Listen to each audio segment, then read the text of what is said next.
முல்லைப்பெரியாறு அணை உடைந்தால் ஏற்படும் சேதத்திற்கு யார் பொறுப்பேற்பார் என்று மத்திய இணை அமைச்சர் சுரேஷ் கோபி கேள்வி எழுப்பியுள்ளார். கேரள மாநிலம் திருவனந்தபுரத்தில் நடந்த நிகழ்ச்சி ஒன்றில் நடிகரும் மத்திய பெட்ரோலியம் சுற்றுலாத்துறை இணை அமைச்சருமான சுரேஷ் கோபி பங்கேற்றார். அப்போது பேசிய அவர், முல்லைப்பெரியாறு அணையின் பாதுகாப்பு குறித்து கவலை எழுப்பும் சமூக வலைதள பதிவு ஒன்றை சமீபத்தில் கண்டேன் என்று கூறினார்.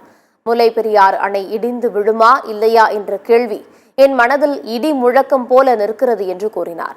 ஒருவேளை அணை உடைந்தால் யார் பொறுப்பு? அணையில் தண்ணீர் நிரப்புவதில் தற்போதைய நிலையை தொடர வேண்டும் என்று உத்தரவிடும் நீதிமன்றம் பொறுப்பேற்குமா, அல்லது அந்த உத்தரவுகளை அமல்படுத்தும் அதிகாரிகள் பொறுப்பேற்பார்களா என்று சுரேஷ் கோபி கேள்வி எழுப்பியுள்ளார். விளைவுகளுக்கு யார் பொறுப்பேற்பது என்ற கேள்விக்கு பதில் வேண்டும் என்று அவர் கேட்டுக்கொண்டார். மீண்டும் ஒரு மிகப்பெரிய பேரழிவை எதிர்கொள்ளும் சக்தி கேரளாவிற்கு இல்லை என்று சுரேஷ் கோபி பேசினார்.